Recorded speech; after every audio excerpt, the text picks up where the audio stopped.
జై కాశీ, దివ్యకాశీ, భవ్యకాశీ. అందరికీ నమస్తే. మన కాశీ వీడియోస్ ఎప్పుడు పెట్టినా కూడా చాలా మంచి ఆదరణ ఇస్తూ ఉంటారు, మంచి కామెంట్స్ పెడుతూ ఉంటారు. మీ అందరికీ కూడా మనస్ఫూర్తిగా ధన్యవాదాలు తెలియజేసుకుంటున్నాను. అండ్ ఈ వీడియో కాశీ వెళ్ళాలి అనేటువంటి ప్లానింగ్ ఉన్నా, జీవితంలో ఎప్పుడైనా కాశీ వెళ్తామనుకున్నా, లేదా ఆల్రెడీ కాశీ వెళ్ళి నేను చూపించే వాటిలో మిస్ అయ్యాము, నెక్స్ట్ టైం వెళ్తాము అని అనుకున్నా చాలా బాగా ఉపయోగపడుతుంది. అసలు వెళ్ళలేము జీవితంలో అనుకునే వాళ్ళకు కూడా నేను పెట్టే ఈ వీడియోస్ ద్వారా మానసిక భావన పొంది ఆ కాశీ విశాలాక్షమ్మ సహిత అన్నపూర్ణమ్మ సహిత విశ్వనాథుడి కరుణా కటాక్షాలు మీ అందరిపై ఉండి స్వామివారి ఆశీర్వాదంతో చూడాలి మీరంతా అని మనస్ఫూర్తిగా కోరుకుంటున్నానండి.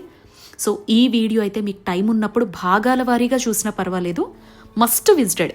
అసలు మనం కాశీ వెళ్ళినప్పటి నుంచి మనకున్న తక్కువ టైంలో నేను చూపిస్తున్నది 3 రాత్రులు 4 పగళ్ల కింద ప్లానింగ్ మాత్రమే. మీరు 9 రాత్రుల కింద వెళ్ళేవాళ్ళు ఉంటారో అలా వెళ్ళేవాళ్ళు ప్రశాంతంగా 9 రోజుల్లో కాశీ మొత్తం చుట్టేయచ్చు. 3 రోజుల్లో వెళ్ళే వాళ్ళకి నేను పెట్టి ఈ వీడియో అయితే మాత్రం చాలా బాగా యూజ్ అవుతుందండి. సో అందుకే స్కిప్ చేయకుండా మీకు టైం ఉన్నప్పుడే చూస్తూ వీడియోని ఆస్వాదించాలి అని మనస్ఫూర్తిగా కోరుకుంటున్నాను. అండ్ మీకు చాలా వెసులుబాటుగా ఉండాలి అని చెప్పి నేను వెళ్ళే ప్రతిసారి ఏవైతే దర్శనం చేసుకుంటానో, ఈసారి కొత్తగా మీకు నేను ఇక్కడ అష్టభైరవులు ద్వాదశ ఆదిత్యులు అని కూడా యాడ్ చేశానండి. బట్ నేను చూడలేదు, కానీ మీరు చూడొచ్చు టైం ఉంటే మాత్రము. సో అందుకని మీకు యాడ్ చేసి పెట్టానన్నమాట. ఎందుకంటే ఈసారి నా 3 days షెడ్యూల్లో అయోధ్య త్రివేణి సంగమం కూడా ఉందన్నమాట. దానివల్ల ఈ 2 చూడాలి అనుకోనటువంటి కొన్ని మార్పులు చేర్పుల వల్ల చూడలేకపోయాను. కానీ మీరు 3 days కాశీలోనే ఉంటే మాత్రము, కాశీ మాత్రమే 3 days కోసం ప్లాన్ చేసుకుంటే మాత్రం హ్యాపీగా 2 కూడా యాడ్ చేసుకోండి. ఇంకా కొన్ని టెంపుల్స్ లిస్ట్ కూడా మీకు నేను యాడ్ చేశాను. ఇక్కడ మీకు ఈజీగా ఉంటుందని చెప్పి టైమింగ్స్తో సహా మెన్షన్ చేశాను. అండ్ కొంతమంది పాపం మనకి వెళ్ళిన ప్రతిసారి హెల్ప్ చేసిన కొందరు ఆటో వాళ్ళు ఉంటారు. సో వాళ్ళు, మేడం మీరు వీడియోస్ తీస్తున్నారు కాబట్టి మీ యూట్యూబ్లో పెట్టండి, మాకు ఉపాధి దొరికితే మంచిదే కదా అని చెప్పి వాళ్ళ నెంబర్స్ కూడా ఇస్తున్నాను. కొంచెం చాకచక్యంగా కరెక్ట్గా అడుగుతున్నారా లేదా అనేటువంటి లౌక్యంతో మీరే తెలుసుకొని సో ఈ ఆటో నెంబర్స్ కూడా యూజ్ చేసుకోండి.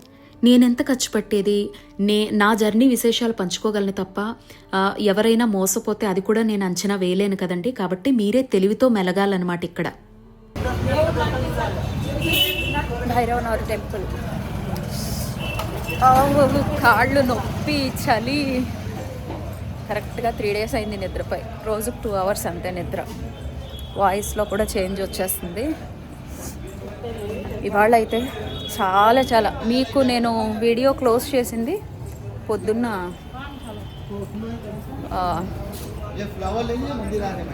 గంగా స్నానంకి వెళ్తున్నాను అని చెప్పేసి.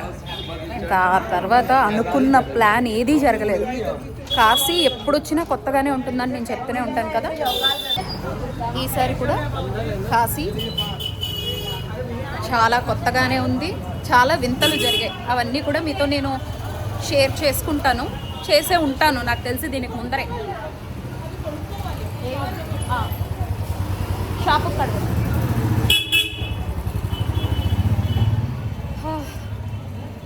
ప్రస్తుతం అయితే భైరవనాథ్ టెంపుల్కి వెళ్తున్నాం.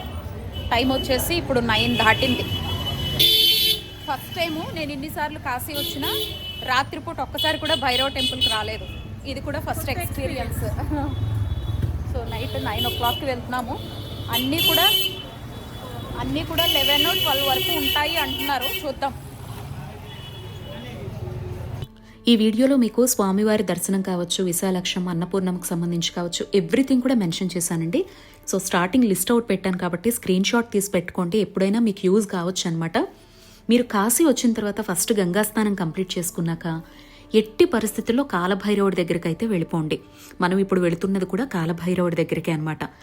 మా అదృష్టం బాగుండి మీకు ఏదైతే లాస్ట్ వీడియోలో గంగా హారతితో క్లోజ్ చేశానో దాని కంటిన్యూటీలో వెంటనే మేము వెళ్ళింది భైరవుడి దగ్గరికే అనమాట. సో మా లక్ బాగుండి సాయంత్రం టైం ఫస్ట్ టైం వెళ్ళడము పెద్దగా క్రౌడ్ లేదు. సో మాకు డబ్బులు పెద్దగా అవ్వలేదు. మీకు ఒక 300 కానీ 500 కానీ ఇస్తే ఇప్పుడు మీరు చూస్తున్నట్టు బయట నుంచి దండం పెట్టుకొని వెళ్ళిపోతారు. సో ఒక 300 కానీ 500 కానీ అక్కడ దగ్గరలో ఉండే షాప్స్ వాళ్ళని ఎవరినైనా లోపలికి వెళ్ళాలి, స్వామిని అక్కడ లోపలికి వెళ్ళి దండం కొట్టించుకొని దండం పెట్టుకోవాలి అని మీరు అనుకుంటే అది VIP టికెట్ అని వాళ్ళు పెడతారనమాట పేరు. సో దానికి అంత డబ్బులు తీసుకొని మనల్ని గర్భాలయం లోపలికి తీసుకువెళ్తారనమాట. సో లేదు ఫ్రీ దర్శనం అని అనుకుంటే క్యూ లైన్లో క్రౌడ్ ఉన్నప్పుడు నిలబడితే 1 గంట సేపు దర్శనంకి పడుతుందండి. మీరు ఇంతకు ముందు కూడా వీడియోస్లో నేను చూపించాను. ఇప్పుడు చూసినంత ప్రశాంతంగా అయితే భైరవుడి ఆలయం ఉండదు. మా లక్ బాగుందనమాట. అందుకనేసే సో ప్రశాంతంగా దండం పెట్టుకున్నాం. ఈసారి స్వామివారిని కూడా మీకు నేను చూపించగలుగుతున్నాను. సో స్వామివారిని చూసి దండం పెట్టుకోండి. ఇక్కడ మీకు ఒక విషయం చెప్తానండి. మీరు లోపల గర్భాలయంలోకి వెళ్ళి స్వామిని దర్శనం చేసుకుందామని చెప్పి విఐపి టికెట్ మాత్రం అంటే అడ్డదారే అది. సో ఎవరి దగ్గరైనా తీసుకుంటే మాత్రం ముందుగానే మీరు అక్కడ యంత్రాలు అమ్ముతారనమాట. సూర్యుడి యంత్రాల్లాగా మనకు కనిపిస్తూ ఉంటాయి, కానీ అవి భైరవ యంత్రాలు. ఇంటికి ఎటువంటి చెడు దృష్టి తగలకుండా కావచ్చు, లేదా ఇంటికి భైరవ రక్ష కింద ఆ యంత్రాలు చాలా బాగుంటాయి. మీరు ఎవరికైనా పంచాలనుకున్న మీ వ్యాపార సంస్థల కోసమైనా మీ ఇంటి కోసమైనా సైజును బట్టి 20 రూపాయల నుంచి స్టార్టింగ్ ఉంటాయి. చక్కగా మీకు ఎవరికైనా గిఫ్ట్గా కాశీ నుంచి ఇవ్వాలనుకున్న వాటిని కొనొచ్చు అనమాట. సో అవి కొనేసుకొని కాశీ తాళ్ళు కూడా ఇక్కడే కొని భైరవుడి లోపలికి వెళుతున్నాం టికెట్ తీసుకున్నాం అనుకుంటే మాత్రం తాకిస్తారు. సో తప్పకుండా కొనుక్కోండి. ఇంకా ఆ తర్వాత భైరవనాథుడి పక్కనే మనకి దండపాణి అనమాట. గుర్తుపెట్టుకోండి, మనం కాశీలో అడుగు పెట్టాము అంటే అది మనం అనుకుంటే కాదు, భైరవుడు అనుకుంటే మాత్రమే మనం అడుగు పెట్టగలం. అందుకే గంగా స్నానం కంప్లీట్ అయిన వెంటనే ఫస్ట్ కాల భైరవుడికి కృతజ్ఞత తెలియజేస్తూ స్వామి ఇక్కడికి వచ్చాము, అంతా ఎటువంటి ఇబ్బందులు లేకుండా యాత్ర సాగిపోవాలని భైరవుడు అనుమతి తీసుకోండి. వెళ్ళేటప్పుడు కూడా భైరవుడికి ధన్యవాదాలు తెలియజేసి కనీసం బయట నుంచైనా అప్పుడే మనం కాశీ నుంచి కాలు బయట పెట్టాలన్నమాట. అండ్ ఇక్కడ చూసే దేవాలయాన్ని దండపాణి అంటారు. దండపాణి కూడా మనకి విశ్వనాథుడికి సోదరుడుగా, విశ్వనాథుడి అంశగానే చెప్తారు. ఇక్కడ మనం కాశీలో చేసేటువంటి తప్పులు ఏవైతే ఉంటాయో వాటన్నిటినీ ఇక్కడ ఇచ్చేటువంటి ఒక దండం, వీపు మీద ఒక చిన్న దెబ్బ వేస్తారు. దాని ద్వారా మనం కాశీలో చేసే దోషాలు నివృత్తవుతాయని దండపాణి దర్శనం చేసుకోవాలని చెప్తారు. భైరవుడు దండపాణి దర్శనం మస్ట్ అండి. దండపాణి ఆలయంలో ఇచ్చేటువంటి బావి నీరు తీర్థంగా ఇస్తారు. తప్పకుండా తీసుకోండి, దండం పెట్టుకోండి. సకల రుగ్మతలు ఆరోగ్యపరంగా పోతాయి. గుడ్ మార్నింగ్ అందరికీ. జై కాశీ. చలి. విశ్వనాథుడి దర్శనం కానీ వెళ్తున్నాం. ఏం తెలీదు యాక్చువల్లీ. ఎప్పుడో ఒక క్లారిటీ ఉండేది దర్శనం మీద, ఈసారి క్లారిటీ కూడా లేదు. ఎందుకంటే ఏవో తమిళ సంఘాలు అవి వచ్చాయంట. స్పర్శ దర్శనం 2 days వరకు నాట్ అవైలబుల్ అన్నారు. టైం 2:05 అవుతుంది మార్నింగ్. సో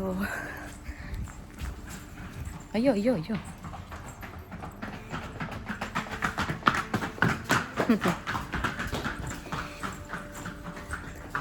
సో టైం వచ్చేసి 2:05 అవుతుంది మార్నింగ్. మేమైతే గేట్ నెంబర్ 4 దగ్గరికి వెళ్ళిపోతున్నాము. చెప్పి పెట్టాము, ఎవరికో అన్నారు. అవి ఎంతవరకు నిజమో తెలీదు. క్యూ లైన్లో అయితే నిలబడిపోవడమే. సో చూడాలి. చలిగా ఉంది బాగా. రాత్రి భైరవ దర్శనం చేసుకొని పడుకునేసరికి 11:30.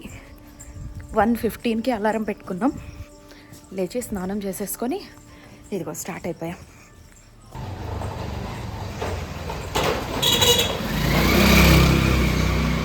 కాశీలో అర్ధరాత్రి అయినా అపరాత్రి అయినా భయపడడానికే ఉండదు. తాగడానికి చక్కగా ఛాయ్ దొరుకుతుంది, ఏదైనా తినడానికి దొరుకుతుంది. అండ్ ఆటోలు ఉంటాయి. మనం దర్శనాలకు వెళ్ళడానికైనా, క్యూ లైన్స్లో నిలబడడానికైనా, మన హోటల్స్కి ఫ్లైట్స్, ట్రైన్లు, బస్సులు లేట్ అయ్యి ఏదున్నా కూడా టెన్షన్ అవసరం లేదు. హ్యాపీగా ఇగో మేమిద్దరమే అనమాట. యాక్చువల్లీ వాళ్ళందరూ పాపం మెలకు రాలేదు వాళ్ళెవరికి. వాళ్ళందరూ రావాలి. సో వాళ్ళకి మెలకు రాలేదు. ఫస్ట్ మీరైతే వెళ్ళి క్యూ లైన్లో నిలబడండి, ఒక 20 minutesలో మేము వచ్చేస్తాం అన్నారు. అందుకని మేము వెళ్తున్నాం అనమాట, నేను సృజన గారు. ఓకే పదండి, గేట్ నెంబర్ 4 దగ్గరికి వెళ్ళిపోదాం. యాక్చువల్లీ లోపలికి పెన్ను కూడా అలౌ చేయరండి, చాలా స్ట్రిక్ట్గా ఉంటుంది. నేను చేత్తో పౌచ్, మనీ పౌచ్ తప్ప. సో మనం అక్కడ దర్శనంకి నిలబడే క్యూ లైన్స్లో లేదా దర్శనం స్టార్ట్ అయ్యే దగ్గర లాకర్స్ ఉంటాయి. ఆ లాకర్స్కి మనీ పే చేసేసి మనం అందులో ఇది పెట్టేసుకొని కీస్ మనతో పాటు తీసుకొని వెళ్ళిపోవచ్చు అనమాట. కాబట్టి టెన్షన్ లేదు. చూడండి, నైట్ 2 o'clock అయినా చాయ్ కానీ ఏమన్నా తినాలి అనుకుంటే షాప్స్ కానీ ఎవ్రీథింగ్ అవైలబుల్లో ఉంటాయి అన్నమాట. విపరీతమైన పొగ మంచు ఉంది, గజ గజ గజ ఉడికిస్తుంది.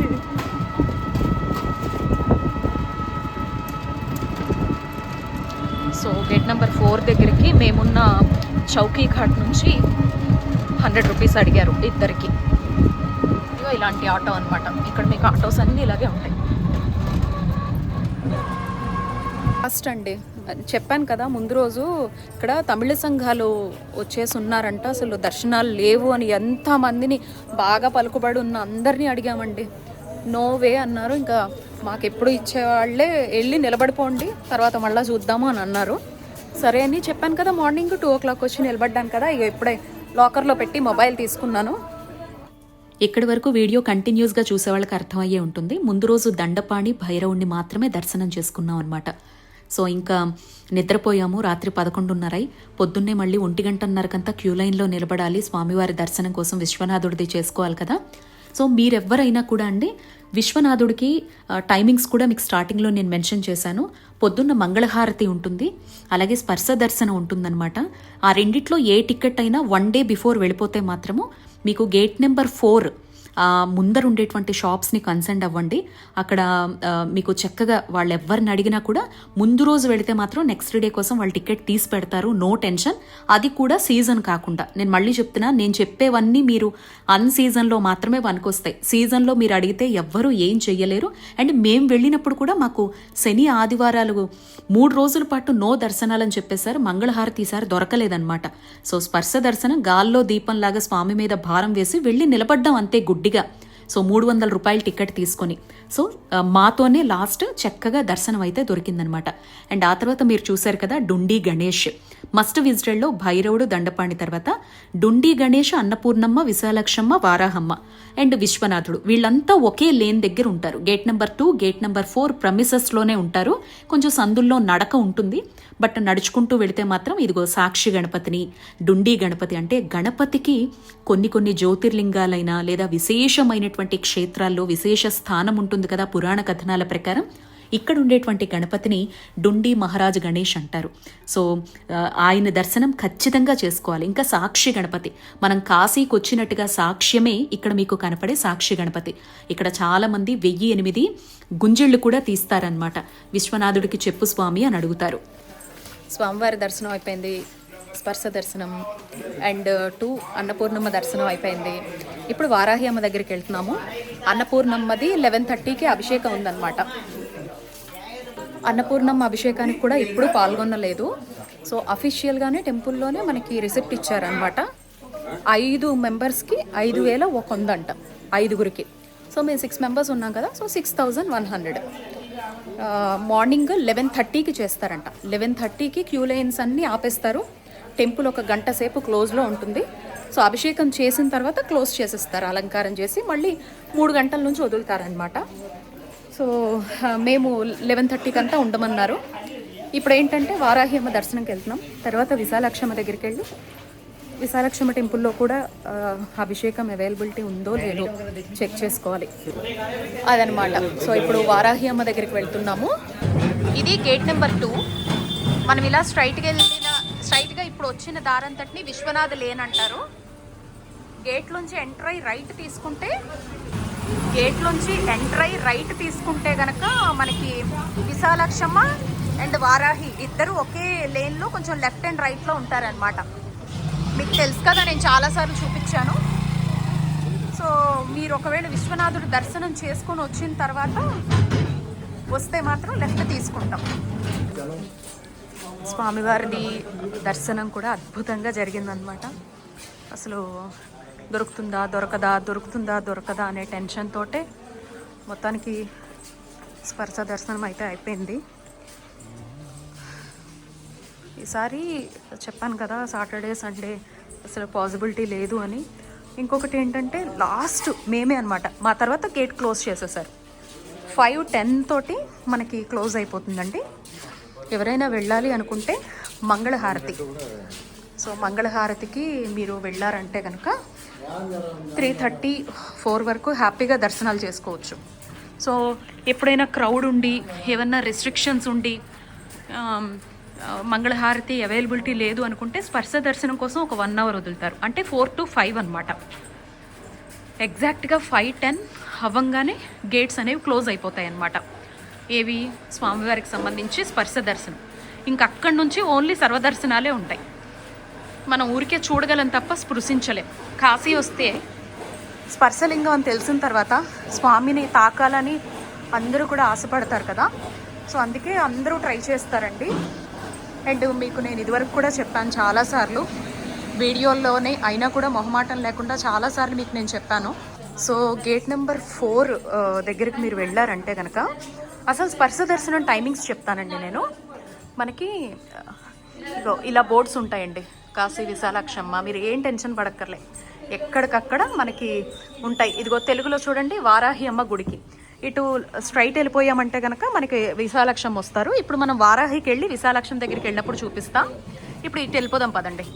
సో స్వామివారికి సంబంధించి చెప్తున్నాను కదా, ఇది చెప్పి వారాహి అమ్మది కంటిన్యూ చేస్తానండి. క్యూ లైన్లు అవి ఎలా ఉంటాయో.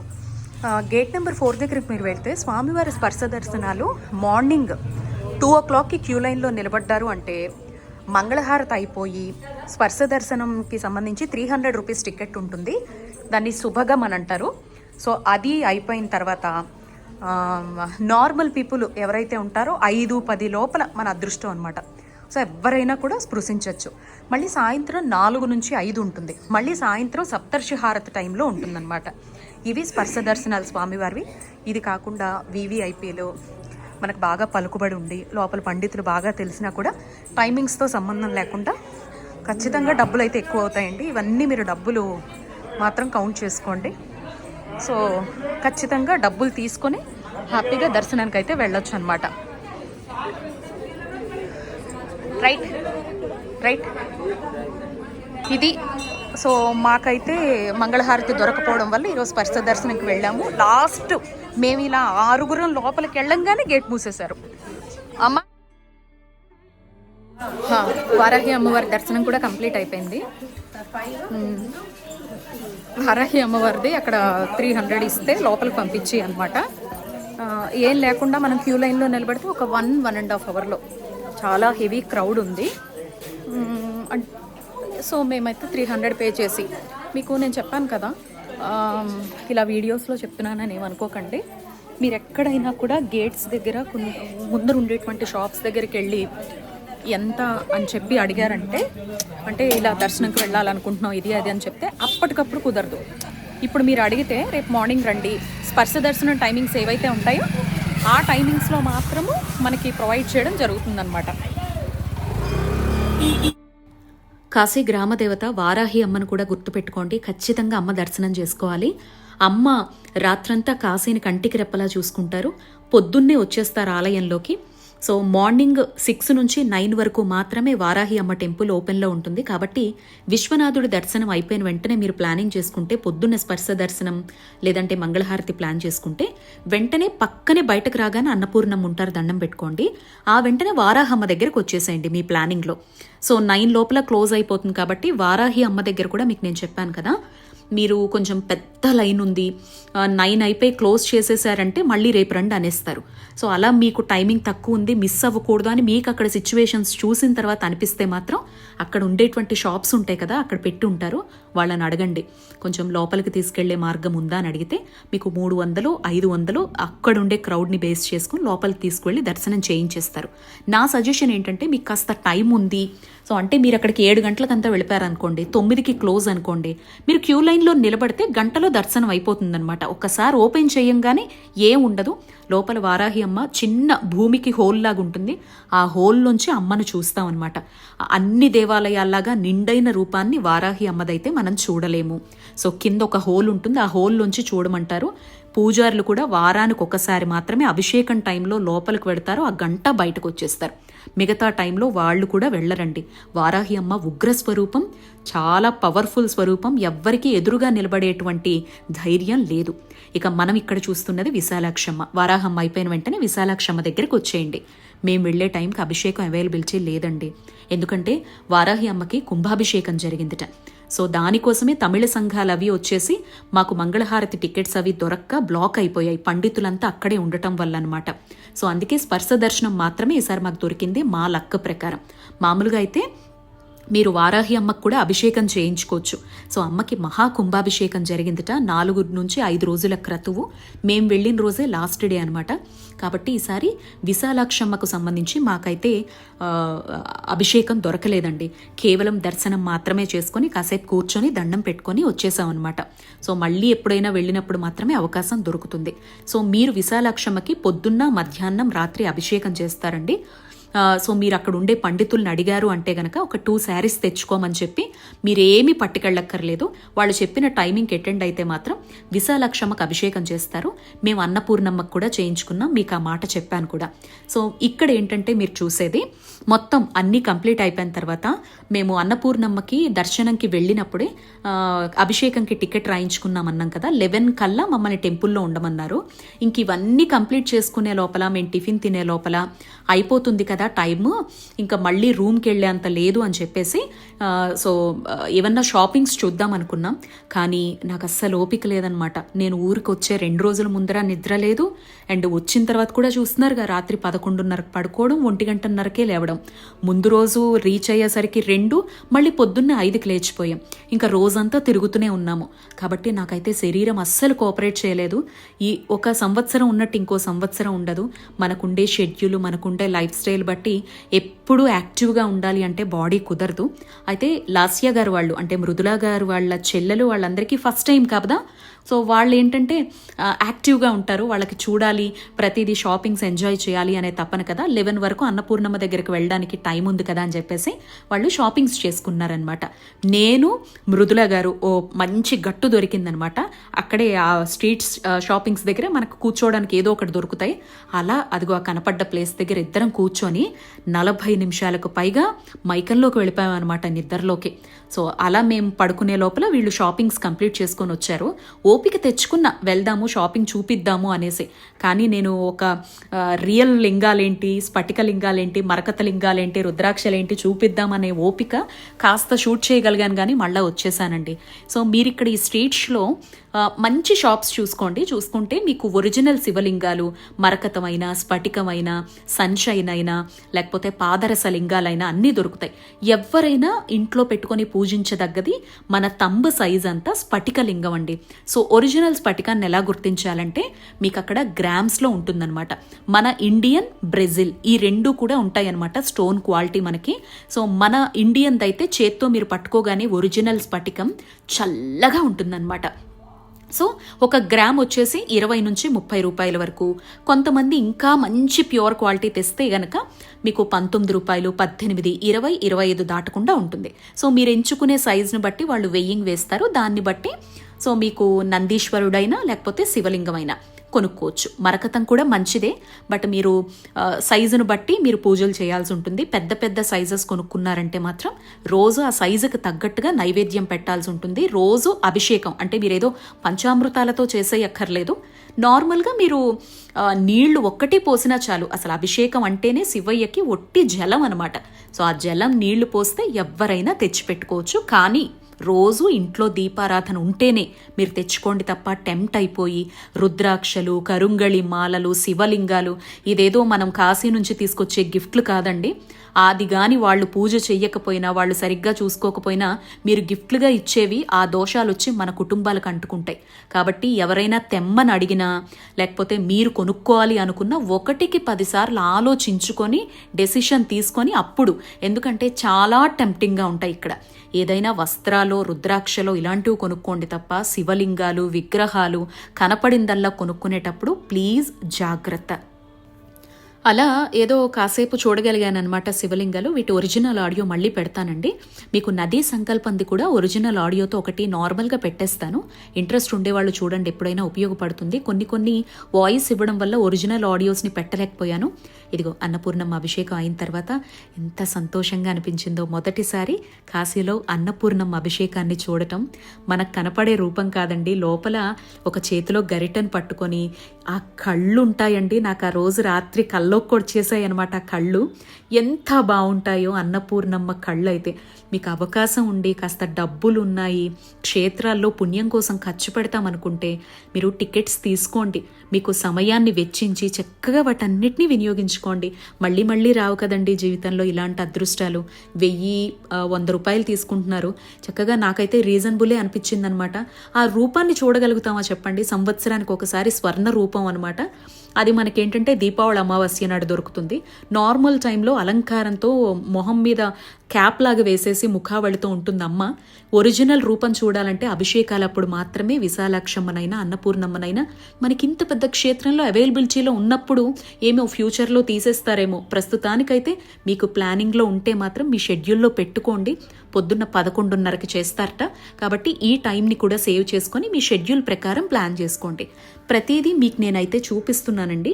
మీ ప్లానింగ్ ప్రకారం మీరు ఏ టైంకి రీచ్ అవుతారు, ఏ టైంకి వెళ్లేది ఉంది అనే దాన్ని బట్టి స్వామివారు మస్ట్ విజిటెడ్ ప్రతిదీ కూడా చక్కగా ఒక ప్రణాళిక అనేది వెళ్ళిన తర్వాత అయినా వేసుకోండి, సరేనా? సో ఇవన్నీ మీకు ఒక అవగాహన కోసం మాత్రమే.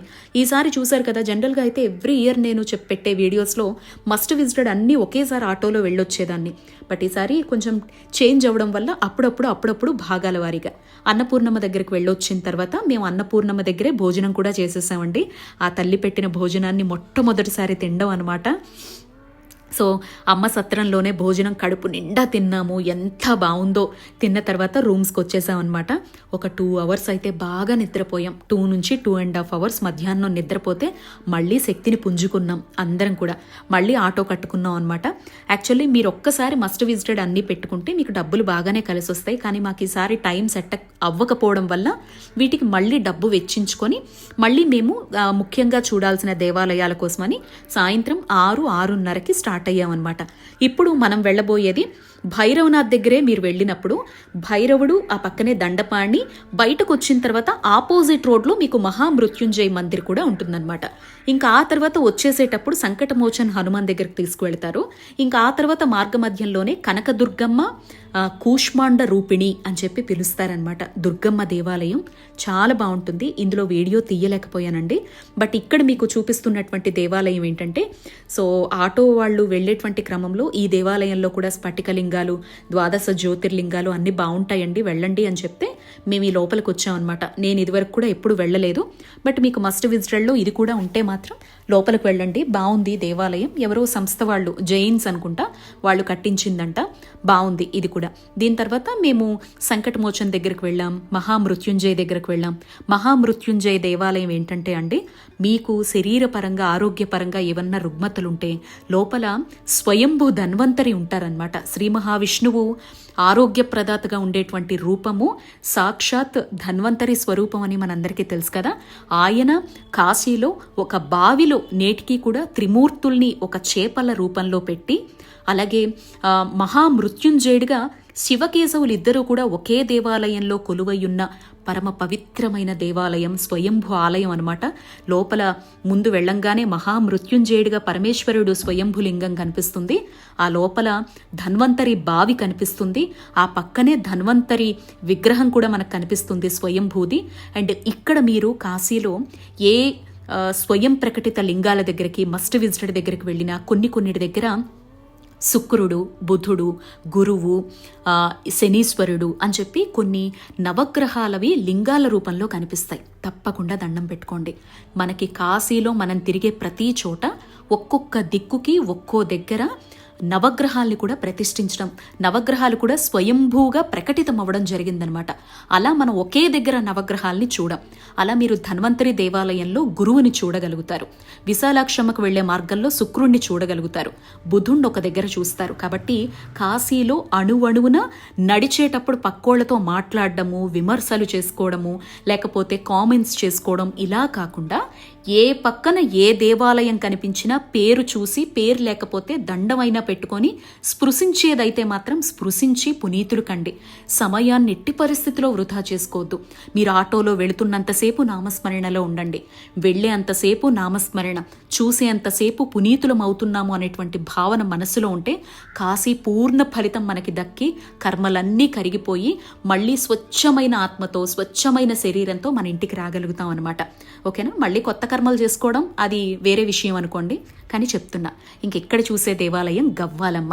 సాక్షాత్తు విశ్వనాథుడికి చెల్లెలుగా చెప్తారు. పురాణ కథనం ప్రకారం ఏదుందో అదే నేను మీతో పంచుకుంటున్నానండి. మీకేదైనా తెలిస్తే తప్పకుండా కింద కామెంట్ బాక్స్లో పెడితే మన వ్యూవర్స్ తెలుసుకోగలుగుతారు. అక్కడ అడిగిన తర్వాత వాళ్ళు ఏది చెప్తారో అది మాత్రమే కదా నేను మీతో చెప్పగలను. ఇక్కడ మీరు చూసే దేవాలయాన్ని మస్ట్ విజిటెడ్లో గవ్వాలమ్మగా పిలుస్తారు. గవ్వాలమ్మ అంటే కాశీ విశ్వనాథుడికి స్వయాన చెల్లెలు.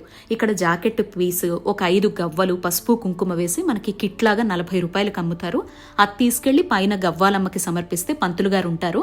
సో మనకు ఒక గవ్వని ఇంటికి ఇస్తారు. ఆ గవ్వను తెచ్చుకొని మనం బియ్యంలోనో డబ్బు దాచుకునే చోటో పెట్టుకుంటే మంచిదన్నమాట. గవ్వాలమ్మ దర్శనం చేసుకుంటే అంట ప్రతిరోజు కూడా విశ్వనాథుడికి సాయంత్రము సప్తర్షి హారతి అవుతుంది. ఆ హారతి అయిన తర్వాత కాశీకి ఎవరెవరు వచ్చి ఎవరెవరు తనను దర్శనం చేసుకున్నారో గవ్వాలమ్మ విశ్వనాథుడికి చెప్తుందిట. సో మనం వచ్చాము అనేటువంటిది సాక్షి గణపతి సాక్ష్యం ఎలా చెప్తారో విశ్వనాథుడికి మనం వచ్చినట్టుగా తన చెల్లెలైనటువంటి గవ్వాలమ్మ కూడా సాక్ష్యంగా చెప్తుందిట. అండ్ గవ్వాలమ్మ చెల్లెలుగా ఎలా మారారు అంటే ఆవిడ ఇది వరకు ఒక అంటే కాస్త వికృతంగా ఉండేటువంటి ఒక రూపంతో ఒక స్త్రీమూర్తి ఉండేదిట. తను సమాజంలో బహిష్కరణకు గురై తనను ఎగతాళికి గురవడం వల్ల విశ్వనాథుడి కోసం కఠోర తపస్సు చేస్తుందిట. ఎవరైతే నువ్వు ఇలా ఉన్నావని నిన్ను ఎగతాళి చేసి నిన్ను బాధ పెట్టారో, నువ్వు ఈరోజు ఆత్మార్పణ చేసుకోవడానికి కారణమయ్యారో ఆ భక్తులంతా కాశీ వచ్చిన తర్వాత నిన్ను చూసి నన్ను చూస్తేనే కాశీ దర్శన ఫలితం దక్కుతుంది అని విశ్వనాథుడు తనకి వరాన్ని ప్రసాదిస్తాట. అందుకే గుర్తుపెట్టుకోండి, భైరవనాథుడు దండపాణి తర్వాత గవ్వాలమ్మ దర్శనం చేసుకొని అమ్మ నిండైన రూపాన్ని చూసి, అమ్మ మా మనసులో ఎప్పుడూ కూడా ఒకరిని చూసి విమర్శించడం, ఎగతాళి చేయడం లాంటి భావాలు ఈ హృదయంలో ఏ రోజు రాకూడదు. ఇప్పటి వరకు అలా చేసి ఉన్న వాటన్నింటి నుంచి మమ్మల్ని ఆ మలినాల నుంచి మమ్మల్ని కడిగేయమ్మ, ఇకపైనైనా స్వచ్ఛమైన ముత్యంలాగా మా మనసును మార్చమ్మా అని దండం పెట్టుకొని రండి. ఆ గవ్వను ఆ అమ్మ ఇచ్చినటువంటి ప్రసాదంగా జాగ్రత్తగా భద్రపరుచుకొని తెచ్చుకొని ఇంట్లో దాచుకోండి. అండ్ ఆ తర్వాత మీరు చూశారు కదా, మీకు ఒక షాపింగ్ ఏరియా లాగా చూపించాను. అది కనకదుర్గమ్మ కూష్మాండ దేవాలయం అనమాట. అక్కడ దుర్గమ్మ సర్వాంగ సుందరంగా ఉంటారండి. వీడియోస్ అస్సలు అలౌట్ చేయట్లేదు, ఎందుకంటే కాశీకి ఇప్పుడు నార్మల్ టెంపుల్కి వెళ్ళినట్టు వెళ్ళిపోతున్నారు అందరూ కొంతమంది వీడియోస్ తీయడం కోసమే వెళ్ళినట్టుగా వెళ్తున్నట్టున్నారు. సో అక్కడ చెప్పినటువంటి మాట కాబట్టి వీడియోస్ కొన్ని దేవాలయాల్లో స్ట్రిక్ట్గా నాట్ అలౌడ్ అనమాట. ఆ తర్వాత సంకటమోచన అయితే బయటే పెట్టేయాలి. మొబైల్స్ అయినా బ్యాగ్స్ అయినా ఏవి అలౌ చేయరు. సో ఇది మహామృత్యుంజయ్. మీకు ఒక షార్ట్ వీడియోలో పెడతానండి, బట్ ఇందులో మాత్రం మీకు ఎక్స్ప్లెయిన్ చేశాను ముందరే. ఇది మహామృత్యుంజయ్. సంకటమోచన్ బోర్డు చూపించాను. కనకదుర్గమ్మ టెంపుల్ కూడా బయట నుంచే చూపించాను. సో మీకు ఈ టెంపుల్స్ అన్నీ కూడా మీకు స్టార్టింగే రాసి పెట్టానండి. మధ్యాహ్నం 12 నుంచి 3:30 వరకు మూసివేసి ఉంటాయి. దాన్ని బట్టి మీరు చక్కగా ప్లాన్ చేసుకొని ఒకదాని తర్వాత ఒకటి దర్శనం చేసుకోండి. మహామృత్యుంజయ్లో ఇది వరకు షార్ట్ రీల్స్ కూడా పెట్టాను. అండ్ ప్రీవియస్గా కాశీ వీడియోస్ అంటే లోపల ఎలా ఉంటుంది కొన్ని ఇప్పుడు మీకు ఈ వీడియోలో చూపించలేకపోయాను కదా, మొబైల్స్ అలౌ చేయకపోవడం వల్ల. అలౌ చేసినప్పుడు నేను తీసినవి ఫస్ట్ కామెంట్లో పిన్ చేస్తున్నాను. టైం ఉన్నప్పుడు అవి చూస్తే కనుక మీకు ఒక అవగాహన వస్తుంది. ఇక్కడ స్వయంభూ శ్రీ మహాలక్ష్మి అమ్మవారు, అలాగే లింగ రూపంలో ఉండేటువంటి మహావిష్ణువుని చూస్తామన్నమాట ధన్వంతరి దేవాలయంలోనే. సో ఇది కూడా నేను కొత్తగా చూశాను, లాస్ట్ టైం మిస్ అయ్యాను, అందుకే ఈసారి మీ అందరికీ చూపించాను. బావిలో నీరు మాత్రం కడుపు నిండా తాగండి. జనరల్గా ఇక్కడ నుంచి ప్రసాదంగా ఆరోగ్యం బాగోలేని వాళ్ళకి మన ఇంటికి తెస్తారండి చాలామంది, కానీ కాశీలో అడుగుపెట్టి అక్కడ ఆ నీళ్లు తాగితేనే ఫలితం అని చెప్తారు. అండ్ ఈ బావిలో 3 తెల్ల చేపలు ఉంటాయండి, త్రిమూర్తులు అనమాట. తప్పకుండా చూసి దర్శనం చేసుకోండి. ఈ ధన్వంతరి బావి ఉన్నప్పటి నుంచి ఆ 3 చేపలు అందులోనే ఉన్నాయన్నమాట. అవి కూడా ఇప్పుడు వీడియో అలౌ చేయట్లేదు. నెక్స్ట్ వీడియోలో కలుద్దాం. ఇప్పటికే వీడియో పెద్దదైపోయింది. జై కాశీ.